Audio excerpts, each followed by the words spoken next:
जहाँ मेरा यीशु मसीह।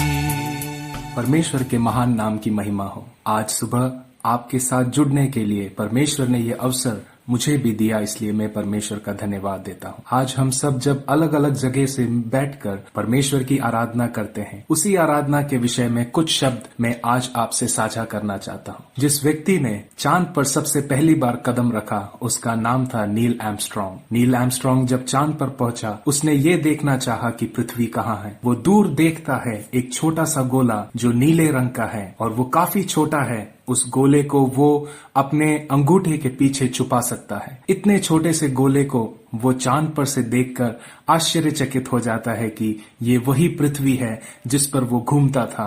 अहंकार के साथ अपने नाम के विषय में वो कहता था, अपनी बड़ाई करता था, सब कुछ भूलकर अपने अहंकार में जीवन बिताता था। लेकिन चांद से जब उसने उस छोटे से गोले पृथ्वी को देखा, तो ये उसे महसूस हुआ कि वो कितना दीन है और कितना बलहीन है। जब नील आर्मस्ट्रांग अपनी पुस्तक में इसके विषय में लिखता है, वो इस बात का वर्णन करने के बाद बाइबल से लिया गया एक पद को वो वहां लिखता है। वो पद लिया गया है भजन संहिता उसका 8 अध्याय उसके 4 पद को वो वहां वर्णन करता है, जहां इस प्रकार लिखा है, तो फिर मनुष्य क्या है कि तू उसका स्मरण रखे, और आदमी क्या है कि तू उसकी सुधि ले। दाऊद जब इस भजन को लिखता है, आकाश मंडल के उस महिमामय उस तस्वीर को देखकर, उन महान तारों को देखकर, उन विशालकाय उस आकाश मंडल को देखकर दाऊद अपने आप को तुच्छ महसूस करता है और ये कहता है कि इतने महान परमेश्वर के सामने मैं क्या हूं जो परमेश्वर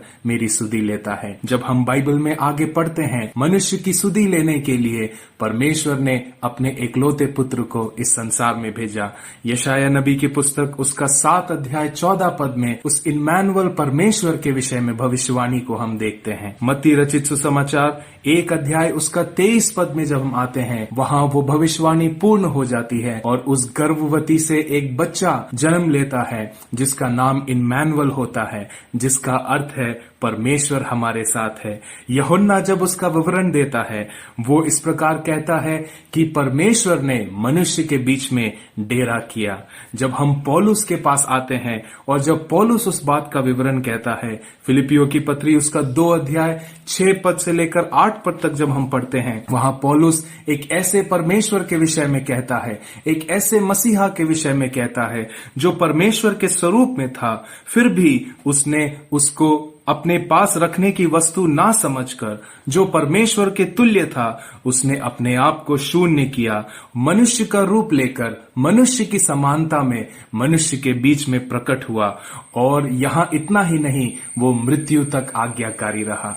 जब मैं इन विषयों के बारे में सोचता हूँ तो मैं अपने आप से पूछता हूँ कि क्यों परमेश्वर आप इस दुनिया में आए, क्यों आपने मेरे बारे में सोचा, क्यों आपने मेरे पाप के बारे में सोचा। जब मैं इस सवाल का जवाब जब मैं ढूंढने की कोशिश करता हूँ, मैं एक ही बात याद कर पाता हूँ, वो ये है कि ये सब कुछ इसलिए हुआ क्योंकि वो परमेश्वर मुझसे प्यार करता था, वो परमेश्वर मुझे चाहता था, इसलिए उस परमेश्वर ने अपने एकलौते पुत्र को इस दुनिया में भेजा। प्रभु यीशु मसीह वो इस दुनिया में आया, मेरे पापों के लिए मारा गया, गाड़ा गया और तीसरे दिन जी उठा, ताकि मैं उसके साथ मेल मिलाप कर सकूं, मैं धर्मी ठहराया जा सकूं, मैं उसके करीब आ सकूं, मैं उसे पिता कहकर बुला सकूं और मैं उसकी आराधना कर सकूं। आइए आज के दिन जब हम मिलकर अलग अलग जगह से परमेश्वर की आराधना करते हैं, उस महान परमेश्वर की उस महानता को याद कीजिए। उस महानता को छोड़कर वो हमारे बीच में आया ताकि वो हमसे प्यार कर सके, हमारे साथ वो रह सके और हमें बचा सके। हमारे लिए वो काल्वरी क्रूस पर मर गया ताकि हमें उद्धार मिल सके। आइए उस प्यार करने वाले परमेश्वर की मिलकर हम स्तुति करें, आराधना करें परमेश्वर के नाम की। जिस हाथ ने कोड़ी को छुआ, जिस पाँव ने पानी पर चला, उस हाथ में उस पाँव में मैंने काटी ठुकवा दिया। मैं न भूल सकता सूली पर मेरा यीशु मसीह, घुन में लदपद था जहाँ मेरा मेरा यीशु